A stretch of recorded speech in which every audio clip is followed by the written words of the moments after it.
Hello and welcome to episode. I actually Ooh, I would not have a clue, and my throat's a bit sore that was a shaky from the start. from the weekend. But uh, Dicko's already cut me off. Quiet Hello, Dicko. weekend? How are you, mate? Yeah, quiet. Yeah, Yeah, pretty quiet. Yeah. yeah. But Lots of sleep. one of the great weekends of sport, and probably out in the town in Melbourne if you're out and about. Very busy and a bit going on, but we'll touch on the Manikato, the AFL Grand Final, racing in general on the Saturday, and of course the Ryder Cup to finish, which was amazing to watch. But where did you indulge it all, Dicko, from the shed, of course? Yeah, been teammate down here all week, so all hands on deck. I watched some of Friday night even with Ted because I couldn't get him down. But every minute of it's been in the shed, every minute, including Teddy and I watched Far together. So at Yeah, far. We 1 year old, did. he watched a man go to war in the octagon, which we get to later on. But yeah, I certainly don't have the social life that you've got. What did you get up to? Yeah, I had a bit of stuff on Friday and Saturday. Friday I got in and sort of just had a couple of settlers before we went to the Manikato on Friday night, which was nice. Thanks to Ladbrokes if you want to sponsor. Yeah, it was a good night there. It was although I had a few sicko bets and did my ass, but You actually lost on Friday night, yeah, I don't know what I was doing. I actually laid what was that horse to place? Lady That was, Shenandoah, no, horse to Vinrock. place.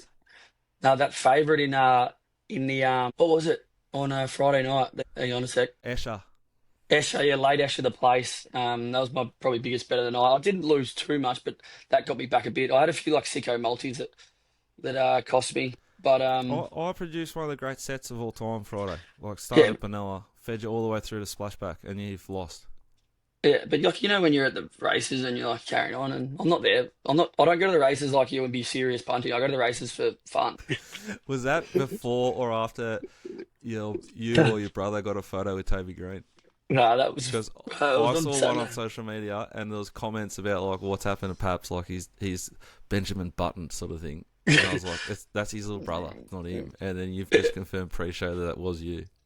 Yeah, on yeah. So Friday night was the Valley, and then went out after that. But Saturday morning I had a bit of stuff on a Q and A at the Pullman with Toby and um How'd that go? yeah yeah it was good. It was good. Not many people there, which is actually all right. I didn't want to, especially when you're a little bit dusty. It actually wasn't too bad, but when you're a little bit dusty and you're sort of guest speaking, it's can sort of get a little bit more anxious, Mm. get a little bit more anxious. But no, it was good bit of banter. We actually, of course, there was questions about our relationship and how is it off the field and stuff. But yeah, we're all good off the field, and but we yeah, go to war when we go on the field. But no, it was good. So that was you in that photo. Have you introduced some type of new skin regime or something in the off season? No, Has well, any I've has had it. any sort of like stepped up the like just prep you up for October? Like, have you getting? Is there a cleanser and a bit of like drops going on, stuff like that? No, well, Annie does a bit of Mask. no, she does injectables, but she wants me to get some. So I might have to get into that. Well, Just I show her obviously that don't need photo. it. You don't need them. You don't need Well, them. I haven't seen it yet. Maybe it is my brother. I don't know. But yeah, so I had that, and then on the Saturday I had a Monster Energy function, sort of the activation side at the MCG, which was good. We had a little function at the Betty Cuthbert room. There was a bit of function there with Nick What a Dacos woman. and yeah, and Nick Dacos and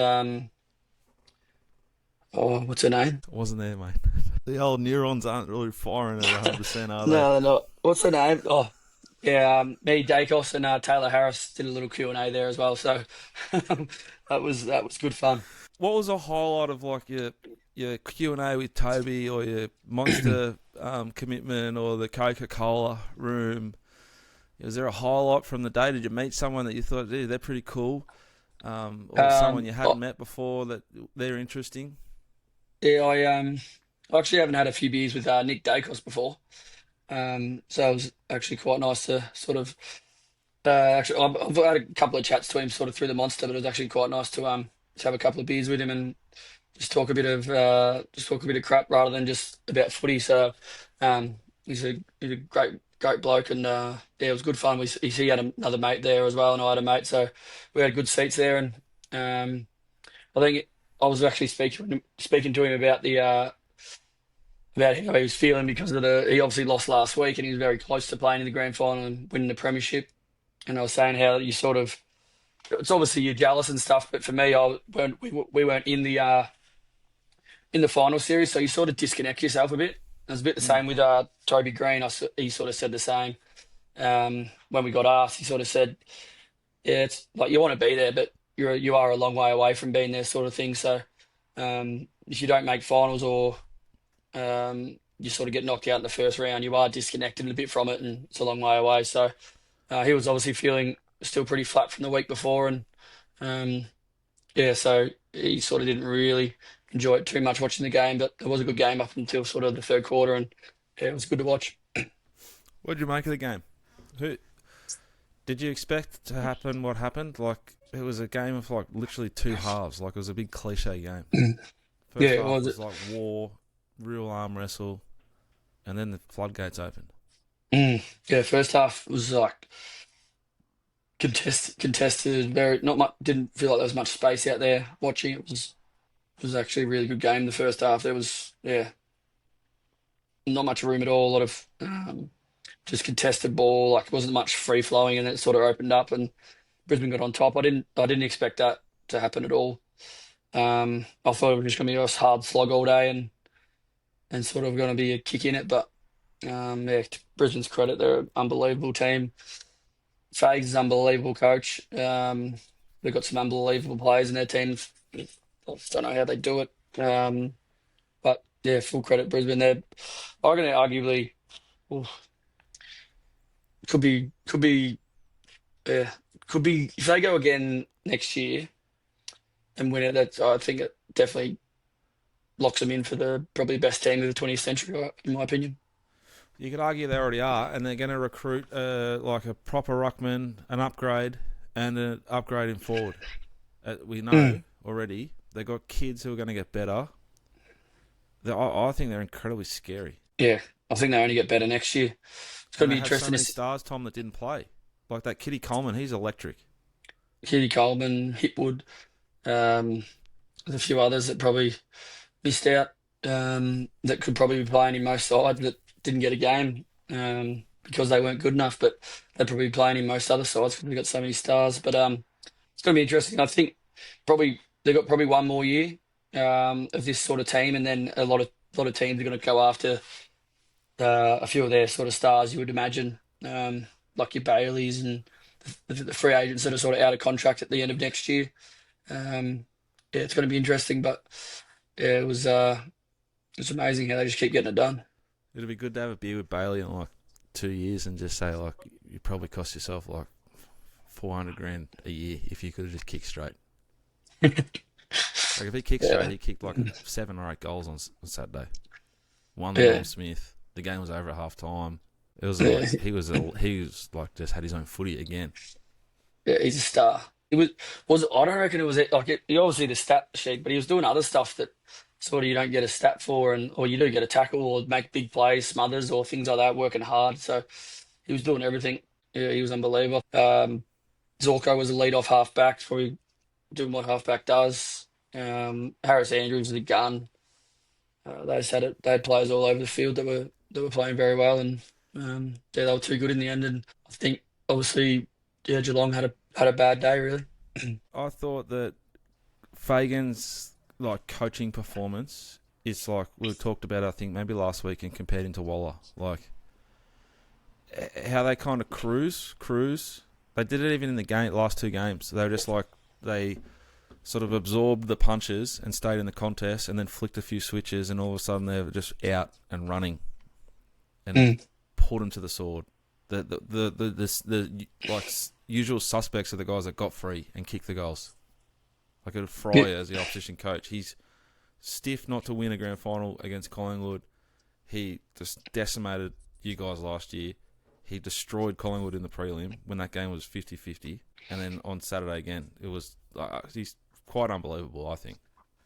yeah. Well, I think he got there 10 years ago, mate. Mm. And they were rock bottom probably as a footy club. They've been down at the bottom for a very long time, and I think when Voss and Justin Leppich were there, and then Fagan took over, and sort of a weird, sort of random sort of appointment, although he was at Hawthorn, but he wasn't a sort of gun ex-player of AFL, and um, sort of a little bit unknown probably when he first walked in the door, you would think, but to do what he's done, I think with the team he's got behind him, like as in not the also the players, but like I think the recruitment team, how they've got those Mm. players to where they did, like Lockie Neal and um, who else have they got sort of But traded they, in they that but they did the prelim was without Lockie Neal. Josh, Like that, their best yeah, player, like their highest paid player. Like that's like you guys losing Heaney.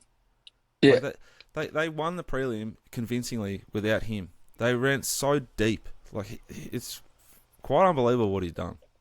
yeah, it's very good. I think I've just gone through the names now. You got like Dunkley, Charlie Cameron they brought in, Lockie Neal brought in, um, and then obviously the draft picks that just sort of keep them going as well. And I think looking back on the Lockie Neal thing, like he didn't play a game in 8 weeks. We played a quarter in 8 weeks or something, Mm. um, if that. Um, and it's bloody ballsy to put him as sub. Um, That no one's giving him that credit either. Like enough of it. It's if he if they were out of it at half time, like he is crucified. yeah, That's a real flary ballsy move. And it in the end it's genius. He ripped the game apart. yeah. He Well, the had the game was third in the most balance clearances in the until game or something, or the fourth most clearances in the whole game. he had not 7 clearances, Neil, 17 touches and a goal in the first half. In the How second pure half. was the goal? That was sort of. It was like I a think that was. 4-iron, eh? Like a Yeah, really, like it's hard to hit, and he flushed it. yeah. There's a few big moments like that that sort of turned the game a bit. I think him just like I think when you see it's grand finals with a lot of momentum, and when you see Lockie Neal flying through centre bounces, taking bounces, kicking in forward 50, like the amount of clearances he had, like even in open space, like you could see that the Mm. sub he was that fresh. Like Lockie's a star, but he's not a player that explodes from stoppage all that Mm. often. He was finding space and had his tail up, and that obviously gave Brisbane a lot of energy. And Geelong really had none of it. Um, so yeah, it was yeah, very very good by Brisbane in the second half. What'd you make of the Norm Smith voting? I I found thought it it was. staggering. Like, how does Hugh McCluggage get one vote? I like that. Yeah, I thought he was good, but he's had 12 touches in the last quarter, 3 goals when the game was over. I thought when the game was on the line, your Ashcroft was consistent all game. Bailey consistent all game because I don't know. I felt like I didn't really notice McCluggage in the sort of until the last quarter really. Um, like I think He had that he, little Irishman though, like wearing him like a glove.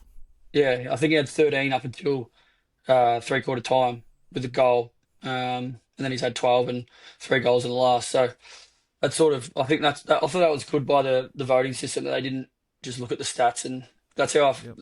how I thought, found the game. Like I wouldn't have had McCluggage in my top five or top four. He might have stuck in there for a vote, maybe at the bottom, but Who would I your had, 3-2-1 have been? I would have had Ashcroft, Bailey. Um, I think Harris Andrews, like, uh, I don't know, it's just, like he's a star. As a centre half back, it's hard to sort of get a Norm Smith, but he definitely deserves to be in the votes for sure. Harris Andrews, and then I think Jasper Fletcher was very very good as Jasper um, Fletcher, 82% efficiency on 29 disposals. That's the only stat that I know. yeah he's 82% on 29 in a grand final as a kid. Like, holy fuck. yeah, and he's played I in think that I rate the Jasper and the Harris Andrews because that yeah cleanness and that, like, sturdiness at the back just sets you all up to play good. yeah I yeah thought for sure. Harris Andrews was just enormous. Like a huge final series and another massive game. He's Yeah, destroyed that bloke's career. yeah, he, Like he was two weeks very in a good. row, he's just ended guys. Like he's halved values of blokes.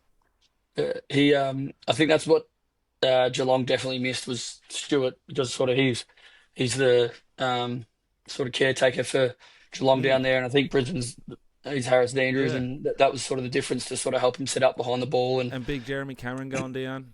Like yeah, that looks very sore. Dangerfield didn't look 100%. He was yeah, playing versus the my man godlike Starcevich. performance. Oh, I said he would be he's on him. just Yeah, he just destroys people, eh? Hopefully he's all right. I thought Dane should have went in the midfield more. I think that's what I said last week, that he's going to have a tough ask for him down the forward line. He needs to be in the midfield, sort of exploding and get Oh, in the game well, that way. But that's um, why Fagan's just unbelievable. Like, shout out to Kingy. Like, I think 5 years ago, he was calling for Brisbane to sack Fagan and try and get Scott up there, and Fagan just wiped him like a dirty ass. yeah, Like, bringing in Stanley was horrible, ruined Bliscars, but they didn't know how to what to do to replace Stewart. But yeah, it was Darcy Gardner yeah, he was was like, very good on. they're the players, I think, like, that they pumped him. But if they had it won by a tighter margin, he's the player that like wins that club the grand final, that plays above himself. Like, Yeah, all those other boys you're talking about, like, sort of went to what you hope they can go to. He had like 8 intercept possessions or 10 intercept possessions. He didn't yeah, get beat. He was enormous. yeah, he was elite. Yeah, it was good. They were good over the park, and they're going to be very hard to beat again in 26. Shout out to the Cats. The only thing they won on Saturday was the free kick count, which they were winning 17-5 at half time. And a triggering event for me, and I'm sure it will be for Tom. Really? Is that when it? Was it? We're 17-5, And and for those of us that watched or maybe played in the 2016 Grand Final, which was the lowest free kick count and the biggest disparity in the history of AFL Grand Finals, the umpires got to work at the start of the third, and they really tried to like just make that sort of 17-12 as quick as we could. There was free kicks that weren't there; they were just free kick Brisbane, just to square it up a little bit. And if we could have had a little bit of that in 2016, who knows? yeah, Allegedly. but yeah, that was a very good win by Brisbane. Obviously, Geelong were very good all year, but I thought on their day, Brisbane very hard to stop, and they were again. So look forward to see how they go next year and get into them. Big We, Cameron is scary, eh? Off the yeah, square. I When, reckon when he's you're just trying to sneak out the back to get a little clearance, like the little sweeper.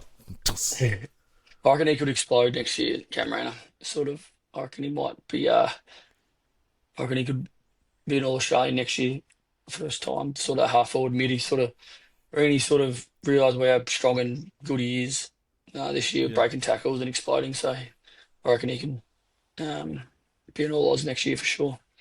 We did skip Manikato, and we've touched on the footy, but we'll rewind a day, go back to the Manikato, Yep. and look at the actual race and how it unfolded. Obviously, you did inform and sort of what did you make of the track and sort of the whole night? How did you think it played? There's obviously a few short favourites got beaten. There's obviously a big talking point in the Fian, but how do you think the track played all night? Track raced really well for Moonee Valley. I thought it's always an advantage to be up and in and on pace. It's a horse race. It's like, that's why they stagger the starts in the 400 metres at the Olympics, because it's the fastest way, quickest way home.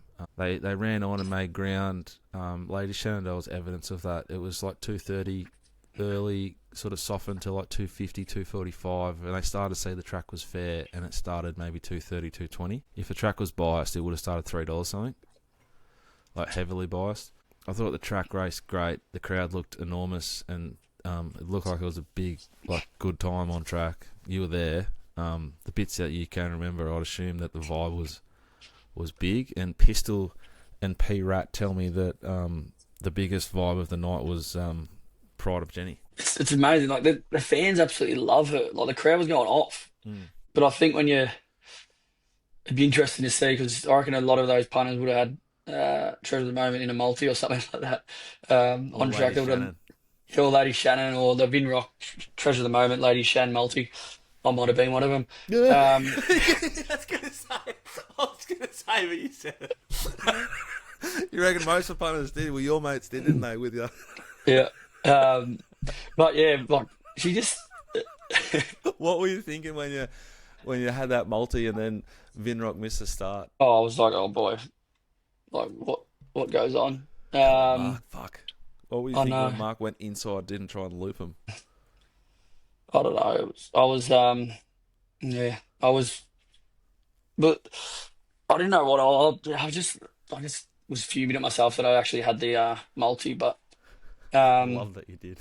I love it. um, but yeah, and then I think even the when Pride of Jenny was just travelling in front, I think All I was thinking was, geez, this thing's home. But yeah, it's interesting, isn't it? What did you think of Treasure of the Moment? Like, obviously, had Oh, what do you think of Vinrock first? so Vinrock's the 3-year-old colt. Winkers off, missed the start, cold ride, given none, not suited. Winner was leader. Second horse was outside the leader. Vinrock's the horse to back to win the Caulfield Guineas. It's a big price, and if you backed it on Friday night especially, and you think, fuck you, Mark Zara, you thank him that you're getting a better price about the Caulfield Guineas. It's a proper horse, great condition. Pistol does the yard for the mailbag, like big on him, massive on him for the whole way through. Away from the Valley, back to Caulfield. He's a box ticker, that horse, and now he's got a really short SP with excuses. He couldn't win where he was, and then No. he was ridden. So, yeah, out of that race and out of everything I've seen of the 3-year-olds, and we can get to the Sydney ones at the end of this show, I think he's on top. I think he's got Mark Zara. He'll get Winkers back on, and he'll be very, very hard to beat. And I'm surprised. I think he's like $8 or $10 for the Caulfield Guineas. He's not favourite. Yeah, I think And should Bodton be. is. Yeah, like Mm. what's that about? It's I that don't ladder, know. but that thing. So we're talking about a horse Vinrock that's got dominant SPs in the right races in Melbourne, good numbers, right form, not suited, brave, versus a horse that was kissed on the and beaten 3 or 4 lengths. Mm. Please. Yeah, and especially like the Valley and things like that. The horse is going to be better around Caulfield. I'm not a big fan of Watson. I think it's had 9 starts, um, like one win and rest Yeah, of like place. if it had a different set of silks and a different trainer, it's triple the price. Yeah, I just don't think it loves winning. They're obviously trying to get a Sanka Group One, but had every possible on the weekend, and Mm. obviously Beiwacht, whatever the name is, however you say it, is was unbelievable. But yeah, I was thinking the same about the 3-year-olds, and I'm just not sure that Watson is up to it. But yeah, well, time will tell. Like I think Vinrock is up to it. Vinrock is like bomb proof. It's the price makes it really easy to talk about on a show like ours and go, I'm really confident telling you guys to back this horse at the price. I Yeah. think he's like, it's just like, why would you take the winkers off a horse that's flying just Mm. to look after it? You know, there was a sign in that, I think, from a betting point of view.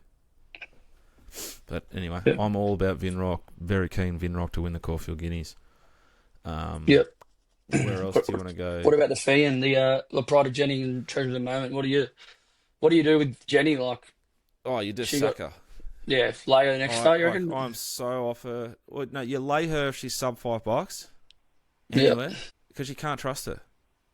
Yeah. But she makes And races really hard to bet into. You can't trust Treasure of the Moment is coming off a colic little some type of setback.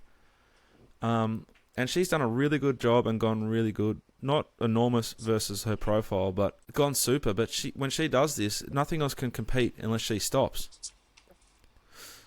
She's had a number of issues. She's old. It's great for racing, but wherever she goes, she's going to be challenged, and she's a bully. Like they just gifted her this race, and she could run it as she wanted to. And when she gets that, she's very hard to beat. When she's taken on, or there's actual pressure put into the race, or she doesn't want to be there that day and is asked to be there, dust. she didn't go as fast as what she usually either, did she? It was a phenomenal, outstanding ride. Yeah. Like really, really good ride. It was a night of ups and downs for riders. Beast mode Mark Zara, as good a Mm. ride as you'll ever see in your life. One of the rides in the last race as bad as you'll ever see. So the Pride of Jenny ride, D Bates back on. Great story, great ride, great win. But she's a horse that is not able to be trusted, in my opinion. What do you Yeah. reckon? Yeah, I couldn't back her at all. I couldn't even on the weekend. The hindsight, you're like, geez, look at it and be like, if you're gonna have if you have had to have a bet, you in hindsight, you'd be like, oh, she's gonna get the absolute Christmas, and she did. But like, I still couldn't back her on Friday night, and I couldn't back her next day either. I can't have horses that just are so inconsistent, and you're guessing really. Like if you back Friday Jetty, you're just hoping and wishing rather than actually Yeah. um doing the form on her, I think, in my I opinion suppose anyway. that's us as like punters and like proper punters. If you're just a racing fan and it's just part of your weekend sport, it's great. She makes races toxic to bet into. Yeah. So you got $1.50 favourite that's going to see a tempo and a shape it's never seen off a setback. You got this thing that was like she's been served by I'm Invincible. She's back of the races off failure after failure. Awful, horrendous. I think that Treasure the Moment and Tom Kitten are both horses to follow. Having said that, out of this race, but I'd love, and only saying that if they go to races without her in it. Yeah, and obviously price dependent. Well, Tom Kitten, you're going to get a great price. I hope it goes to Sydney, goes back the Sydney way, finds a nice little low tempo Sydney $1 million race. Capable horse, ready to win now. Yeah.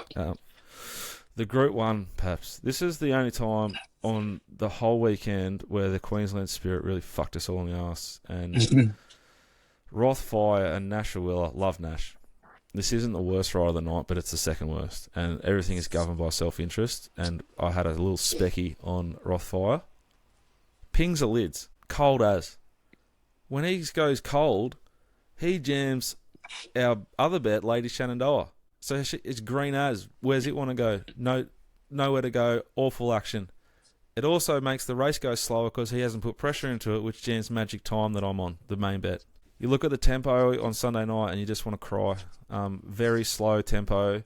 The slowest tempo versus the class of the race for the night, and it's the best race on the night on paper. Makes it impossible for Lady Shenandoah to be competitive. Really half disappointed for the connections of Barraquil because this was its absolute birthday and it's pulled up with an issue, like a significant one, I think. It's spelling, mate. I think that Ben Allen's rides on that horse this prep are like as perfect gets, and he's not getting the credit for that he deserves because he didn't win this race. He's outstanding riding of Barraquil. I reckon Magic Time's done a really good job from too far back. Full credit, Charm Stone, good on you.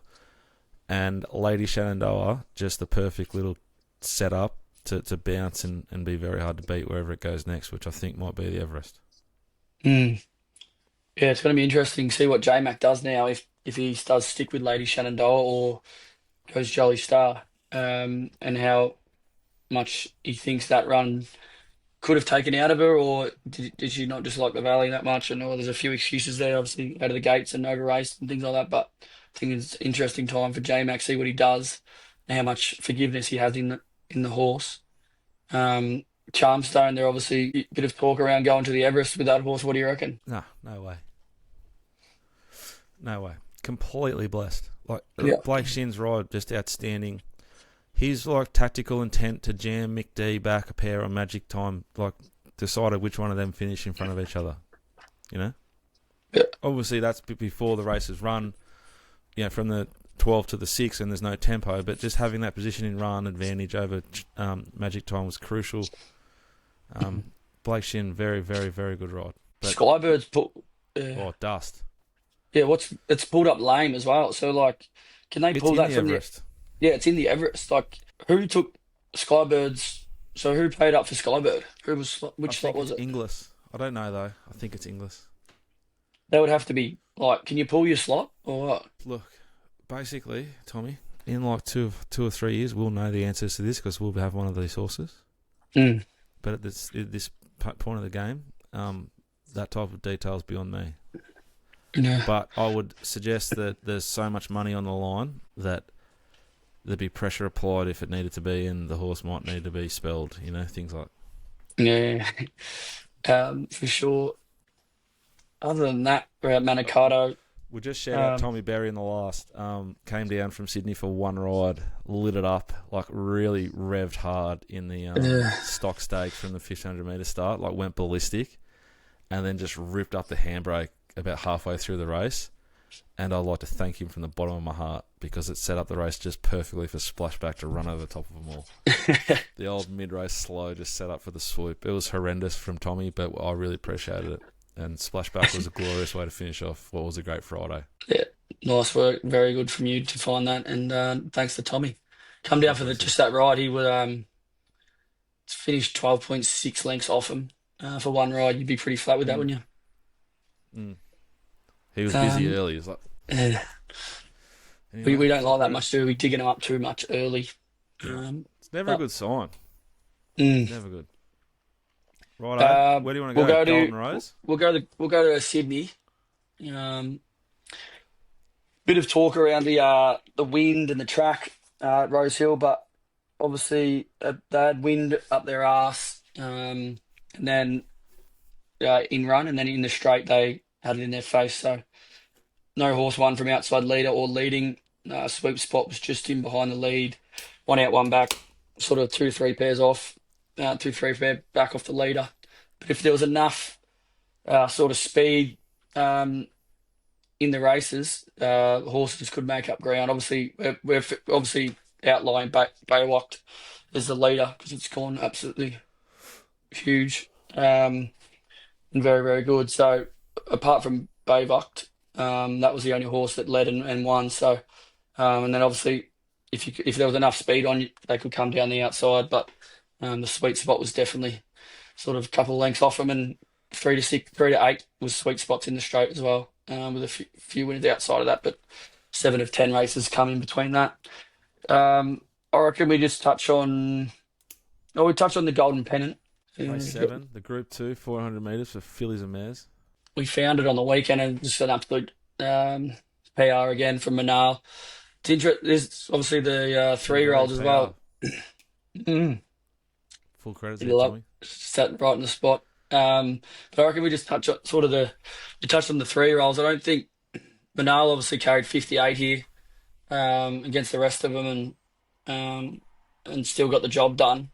I doubt any of these after Manal could sort of go on and win a Group 1. I'd be very surprised. I reckon sort of did it pretty easily, and had the top weight. I think we sort of touched on before with out of the 3-year-olds as tempted that raced in the Golden Rose, but I reckon they're pretty slim pickings for the 3-year-olds. They're not really racing up to sort of. There's not much depth, I would say. There's sort of probably 4 or 5, I reckon. Do you reckon If there's that. like a depth in the Sydney form at the moment? Like Gerringong's gone pretty good here. Started 3:30, right, in a $400,000 race.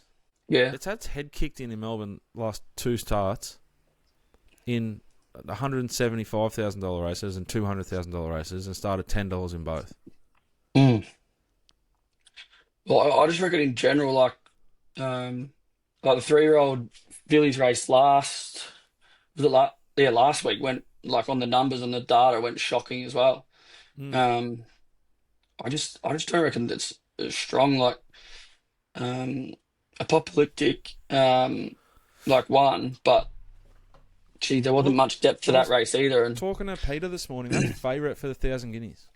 yeah, and it's like it belted the rest of it, but it had a PR. It was 3 wide no cover, sorry, and it won easy, And but they just had the PR. exploded. It We were on the exploded, second and horse, eh?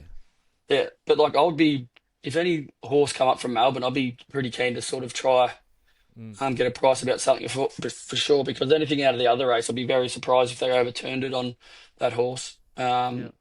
But obviously 1,600 meters. Hopefully Waller can grand final day. Karinska would be nice. But yeah, I thought the Golden Rose was interesting. Beiwacht has absolutely belted him and gone huge. Your Uh, futures punting's quite slow at the moment. what do you mean? You haven't got a lot of like angles and interest in it. That's probably a sign that there's 2 things there for me. The form is a bit boring. You're not Yeah. loving anything. No. Also, it's party season. So when it's like pre-season Yeah. in autumn and you're really in the zone, getting like training your little ass off, Yeah. you're actually bored and you start looking for futures. Yeah, I didn't. I actually wouldn't have mind just the journey to go to the flight stakes. But I didn't. Just the journey is going to the might be the 1,000 guineas, maybe staying at 1,600 meters. I would have Mm. me and Lindsay were talking maybe out further, but that's one that you could potentially play around the $26. But yeah, the Golden Rose. Look, Watson had every possible in behind. Beiwacht. Beiwacht was going huge. Tempted. Be interesting to see what they do. I reckon they probably freshen now and go to 1,200 meters. How Ethan Brown slotted tempted in is pretty amazing. Mm. From there, Kieran sort of got bumped by 60s out, and then he thought 60s would roll to the front, and he had a bit of a mare there, old Kieran. We love him, but he probably will Hey, want that one back. you get it more than anyone. You can't be your Yeah, best every day you go to work, and exactly. you're going to get a few wrong, especially when you're riding 10 a day. Yeah. So play But on. yeah, everyone sort of has makes a mistake, tempted to slot it in, and yeah, just didn't pick Beiwacht up. But Beiwacht is too good. I don't know what they do with that horse. I don't know what would you do with Beiwacht? I'd retire at a stud. Oh, 100%. fair enough. With the Group 100%. One, You know, at the Magics this year, I bought the half brother colt by claim to Navy Pilot and Tis Invincible, and Navy Pilot won on Saturday. And it's going yeah, I've Caulfield seen Guineas. that. Oh my god, Yeah, there's so much lead. yeah, there'll be heaps of bloody I'm just name. taking the piss out of like my mates because I've only sold a tiny bit of it, and I'm like, I was thinking like, hey, can we ring like Mr. Yang and just see if he wants to just buy it like raw, just because of the. Great. Um, Grouse, because when we bought it, we had no idea about Navy Pilot. yeah, We knew Tis yeah, well, Invincible. Like, it's a nice pedigree, but yeah, it's yeah, this little fucker's bobbing up. Caulfield Guineas, I'm telling you now, Tom, it can be stolen. Like, I've seen it oh, be stolen before, and bloody oath. this year could be another one, and I just pray if it is stolen, it's Navy Pilot. That'd be elite. That'd be great. Yeah, but not much to come out of that except for Beiwacht. Rise at Dawn. You wanted to mention Rise at Dawn. What'd you have Oh, for that? Jesus. Criminal, criminal, criminal, criminal. As bad a ride as you'll ever see. Like, you've got a horse that I think this is. Here you go. Ready for something ridiculous, but I really believe what I'm about to say. I think Rise at Dawn is the best horse at Lindsay Park. Yep. Who's the top three? Give us another couple that he's got at the Mr. elite. Brightside, Yeah, War Machine. War Machine. Yeah. And why do you say Rise at Dawn is the best? Because I think this horse can run at speeds and sustain a gallop that not many horses can. I think he's like a Pride of Jenny on the way up. I don't think he has an electric turn of foot, as we sort of saw again there on Saturday.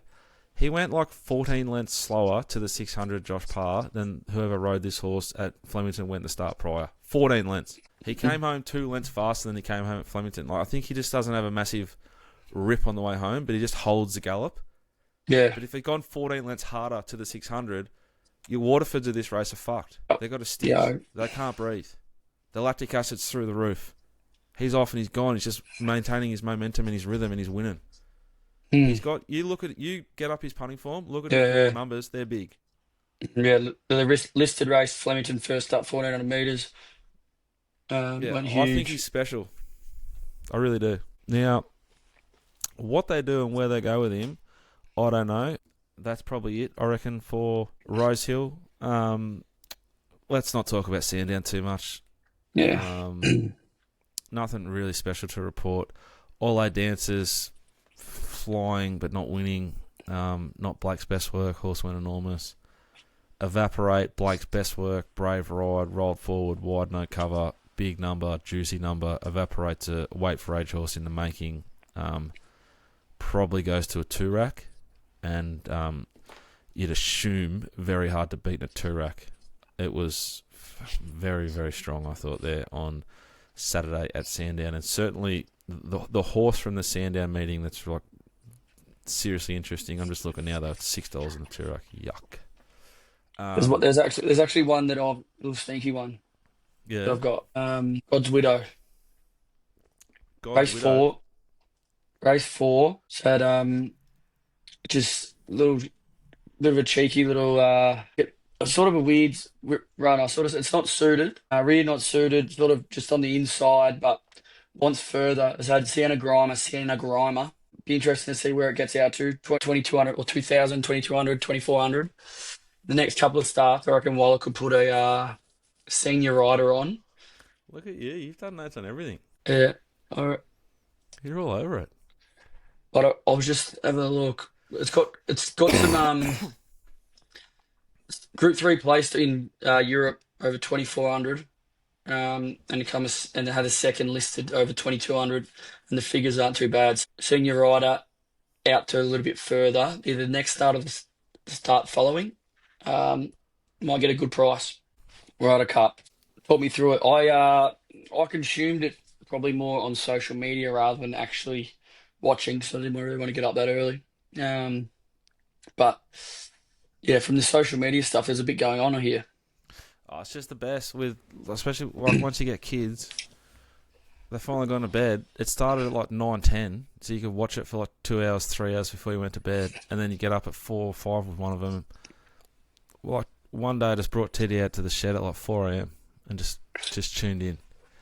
It's elite. So the first match on the first 2 days is alternate. So like I tee off, you take the next shot, then I take a shot. Yeah, like Ambrose. Yeah, but only like one ball. So not like Ambrose, you both hit and you pick Yeah, your yeah, ball. And then the afternoon is pairs, and you play your own ball the whole way, and your best score in the hole is like your team's score. And then on the Sunday, which was like concluded this morning for us, is all the singles, and it is just the best. It is just so good to see all the best golfers together competing. Mojo sort of vibes going, despite like, you know, essentially being like 12 narcissists who play golf for a living, you know, trying to connect. And the Europeans just seem to be able to like do that better. I don't know why, as a neutral, I just find myself always, if I haven't had a bet, just so much cheering for the Europeans. And it was just glorious. They hammered, like fucking hammered Rory McIlroy, abused the shit out of him. Like, there was one time you would have seen it on the socials, he turns around and says, shut the fuck up, and then he jams one out of the rough. Like, it just sticks it right next to it. It was every 2 years, is it? Yeah, Yeah. every 2 years. I reckon the Americans will be nervous going into a couple of years back on European soil. They're going to cop it because the Americans' chance and uh, like banter compared to the Europeans is bottom end. Yeah, It's a bit like it's just low IQ stuff. yeah, it's a bit like when the Poms come to Australia in the Ashes. They got all these elite chants, and then all we chant is "You're a wanker." Yeah, yes, exactly right. That's all we've got, Right. and they Yeah. just have like these unbelievable chants that are that catchy and stuff. But we've just got some shocking comeback. We still get around it, but that's a bit similar to what was happening on the weekend, I think. Yeah, it is. It is British, like, well, European, but I think it's heavily British. The high level IQ Yeah. of their like cheering and support, like in your head, Rory, Yeah. like just are they going, fuck you, Rory? And they talk about like Amanda Ballast, like the rumoured affair, and a beer bottle was thrown at his wife. Yeah, his wife. Yeah, I've seen that. Big Um, Shane Lowry, just like he wants to punch people. yeah, Like if the Ryder Cup this year was phoneless and without coverage, I think there'd be reports that Shane Lowry has like smacked a spectator with a 4-iron, you know? yeah. And then probably Tyrell Hatton would have probably done something as well. You'd think. Oh, but he's so hot under the collar, Terrell, and like a ping man, so we love him. And they were like under proper pressure this morning. I watched a lot of it this morning. So Yeah, they they were come up. They're up like 11.5 to 3.5 or something like that. 11.5 to 4.5. Yeah, and they need 14 to retain, 14.5 to win. It was like a bit scary for a bit. Terrell just like walked over. Might have been Morikawa or Russell Henley, whoever they put on together. He just walked over him, you know, like jammed it on 18. Just on Sunday, on the like their Saturday, our Sunday, Terrell birdied like the last 5 holes or something. Yeah. Like it's just What's the because Hovland done his neck or something, yeah. So and there's like an envelope rule or something. yeah, so I can put into like if we had our own Ryder Cup, I can put in like T Paps ankle, and I've got one name to put in. This is what I heard. You got one name that you can put in, and you can call it like if the guy gets hurt, and you get you halve that match. So there was 5, no, to like say 20 minutes where it was looking like there's a chance that half a point that they like put in the envelope might have won or retained the Ryder Cup. Yeah, right. Shit. You know, Americans would have been just blowing up. Oh, they would have been all over it. There was a massive blow up yesterday. Justin Rose is just like a alpha. Yeah. Like He was like draining he's like putts from Darcy everywhere. Gardner. Like he just plays above himself in majors and in the Ryder Yeah. Cup. Yeah. He overachieves on the big stage. And he's lining up a putt, doing his aim point, and Bryson DeChambeau's caddy thinks it's his putt and like walks in his line and he goes, "Get the fuck out of my line," sort of thing. And then he sticks it. Like it's a solid putt. Like you and I are about 1 in 10. Yeah, he sinks it. And then just does his like shit and walks off. And then Bryson holds his to halve the hole and he's just fucking into him. Yeah. Like Bryson's super aggressive, and then they're on. The caddies are getting involved. Scotty Scheffler's caddy was in there, and they're so PC on the TV, and you don't really know what the go is. And then I listened to No Laying Up podcasts, which I've gotten away from, but I got back into with the Ryder Cup, and they're just like Bryson's basically what they're saying. Yeah, right. Like, what a loser! Why is he so aggressive? And then Tommy Fleetwood apparently said to him, "It's not YouTube, mate." Really? Tommy Fleetwood had a lot of the Justin Roses about him, like just above himself.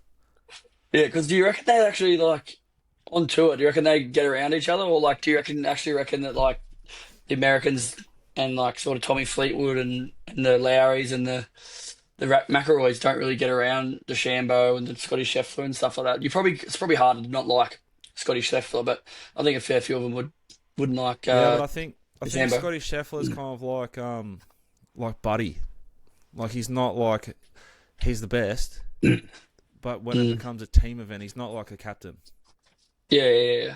And they don't have a captain, and that's kind of what fucked them. DeChambeau's like all about him. He played with a younger, like less experienced guy on the Friday for us, and which was their Saturday, and like he was making a putt and just walking off. Wasn't going like Pappers, like he was just in his own head. Yeah, see that. I think it would be quite cliquey. And they wouldn't all be American. It'd just be like, like at your footy club. You're not all equally as good friends. Yeah, for you've sure. got your clique, and that'd be like that there. And then you go and play State of Origin or whatever it is. Yeah, but it feels like the Europeans, they're cliquey within all of them. They sort of just buy into all the team sort of aspect, where Americans don't really get around it as much. Yeah, I think it would have something to do with culture and. Like when Rory went and played on the PGA Tour, the European boys, like the senior European boys, would have taken him under their wing. And like when A. Berg goes over there, like Rory looks after him, Like they get that sort of bond from the start, maybe. I don't know. But I agree. They look so much tighter, don't they? Yeah, they do. Yeah, it was sort of. Just sort of flat at myself that I didn't watch the end today, but wasn't Justin Rose like walking in putts and stuff as well? He walked in like some putt from miles away, didn't he? He walked in a monster. He's just like so sticky. Like you can't push him off. He just kept showing up and showing up and showing up. I love it so much. It's easily the best like format of golf for me. I can't wait. I wish it was every year. I really do. And yeah, I'm just in love with it. I'm in love with golf more than I ever have been because of it. No, it's good. I love my favourite golfers at the moment is Shane Lowry, Justin Rose, and then I don't know. Like I love Victor, but he didn't do a lot because he's hurt. Shane Lowry looks like a bloke that you just love having a beer. Like you just tell a good story. And they put him with Rory to sort of protect him a bit, Yeah. Like this. It's late. It's good. What's the next major coming up for the on tour? No, there won't be a major for ages. They kind of stop. The Australian Open's on soon at Royal Melbourne. Yeah, so I've seen that Smith and all that. Rory, Smith, Scotty. I bought 2 tickets, like 2 days worth, just to the practice rounds as well. To that. Really? Well, I'd rather like walk around with Matty Punts and just watch them like practice with a bit less crowd and shit around you. Is Matty Punt's going to go with you? Well, I don't know. He's probably going to have to... I don't know if he can afford the time because he's probably got to get another job driving Uber or something the way he's tipping in the NFL, I'll tell you. Like, fucking horrendous. Unbelievable. Oh, I beat him this week and I didn't even put in tips. No, he beat you by 1 this week. He got 1 right. But you went as good as Praddy went this week. Yeah, that's fair enough. Praddy would have done 5 hours of study as well, so that's pretty embarrassing. Yeah, reckons he doesn't care. Yeah. Yeah. Rugby League was great. Full credit to the Storm. Sharkies brave. Panthers, the dynasty ends. A phenomenal game of rugby league on Sunday. It delivered. The time slot it was given was outstanding, and it capped off what was a glorious Sunday with a beautiful start to it, which was our man, Jack Jenkins, pumping the shit out of Ronald. Clinical, and whilst clinical, Pappers, it's stressful as a friend, and no investment on it at all for me, but just want him to succeed. He's killing him, but you still shit yourself. Like, I find it really... I'm glad it only goes for 3 rounds for my own, sort of guts and brain. Yeah, it's sort of a sport where you could be on top, all game. In footy, you're smacking a team by 10 goals. You can't lose from there, but you could be... Yeah. He was killing this bloke, killing him, and then you're like, geez, he gets on the ground, is he going to get tapped out, or is he going to go for where he gets caught in the wrong spot? And yes, but you could see how much it meant to him. It was good to see that he got a bit emotional, and he's obviously been through a lot the last probably year or so with his injuries and things like that. But good to see him back on the winners' circle, and hopefully he can just keep going through the grades and get up there. So. Yeah, it was clinical. That lead kick of his is just unbelievable. I wish he just I was hoping he just covered up for a little gut kick and clocked in. That would have been the slap on it though. The slap. Oh. But it is like footy. It's like you're watching a game of footy, and the team is pumping them such that they should be up by 10 goals, but you can't be up by 10 goals. You can only get up by about 7 points, or win by the mercy rule. Yeah, there's no in between. It's like he was about to win by the mercy rule, but then he gets caught in a thing, and because they're novices, you don't know, is he in trouble? Yeah, I feel like he's a very smart sort of UFC fighter. I reckon he's very knows his opponents very well, sort of like a Scott Pendlebury of the AFL. Yeah, changes up a bit. Yeah, he's got a bit going on. He knows his opponents to an nth degree. But anyway. on the NRL, the Walsh missing that field goal into sort of picking himself up and being able to sort of assist that try was some very, very good stuff, I thought, from Walsh. There's no one like him in the AFL. Like he would frustrate the shit out of you and then win you the game. Yeah. He reminds me of sort of probably on and off the field a little bit, but a bit of Bailey Smithy about him. Sort of a bit of controversy, as you say. Controversy. Yeah, but that was a very good win, and Reynolds' clutch in the end was nice. Who were you going for? Storm. I fucking hate the Broncos. Always have, always will. On Sunday, who were you going for? I was going for the Broncos, actually, because I'm sick of Penrith. Yeah, I was going for I love Payne Haas, man. I just love the girthiness of what he does. Yeah, he's been trucking nut, man, since February. Yeah, he was quiet in the first half, then really lifted second half. Bit of Fagan about him. It's Queensland spirit. He just he just stayed in the fight and then waited till you were wobbly and just said, "Hey, I'm still here and I'm just going to keep fucking trucking nut." And that's all he does. Gets over that advantage line, quick play the ball, out they go, bang, bang, bang. Oh, unbelievable. Full credit to rugby league. I love how they stagger him. I love how the gods staggered the sport across the weekend. The racing, the golf, the rugby league, the AFL, the Farjack fight. It was all spread out so that you could just watch sport all weekend long. It was glorious. I can't wait for the NRL Grand Final. I think it's going to be a ripper. Yeah, it'll be good. Who have you got? Storm. Yeah, I reckon Storm. Well, I just want a good game. I've got my Bucks this weekend, so in Hong Kong. So it'll be interesting on the Sunday how we're travelling, but looking forward to hopefully watching the game at some bar in, I don't know, La Kwafong or something, isn't it? One chai. Be nice. La Kwafong. You're going there real fresh, Yeah. Voice outstanding, throat 100%. A few quiet weeks. Look good, feel good, bet good. Yeah. Yeah, should be good. Looking forward to it. All right. Is that us? That's us, and we pray to God that we get to see. And get a fix it. And get a fixes on Saturday as well. Really? Yeah. So Clarkie's got raining in Sydney. It's going to rain here a bit. Nah, it's hot as this week. It's all right. He won on a good forward both 2 times in a row. But J-Max in Melbourne as well because Via. But we've got soft hands Colette. He's good. You got him home the other week, the other ride, so it's all right. I reckon he'll be in the market for sure. Could be his favourite potentially, but looking Oh forward to god, it's that. going to be the weight of like I don't know Oh, how many of you there's there, but 20 of us. But, we went on a footy trip once, right? We went on a footy trip to Berry. And it was the first. I convinced my old man to buy this horse once when I was just getting into horses. It was about 10 years ago, 12 years ago. The horse was called Lips Arios. It was a German horse imported with Australian bloodstock, and we took like 10% in it. Brenton Abdallah rode it. First Australian start. It was the Sunday of our footy trip, and we pounded the old school tab machine with just fed it. It was a big weekend. It was a busy time of my life, kind of where you're at. So the neurons weren't always firing. I reckon it started 310, or maybe $5. It fucking pissed in.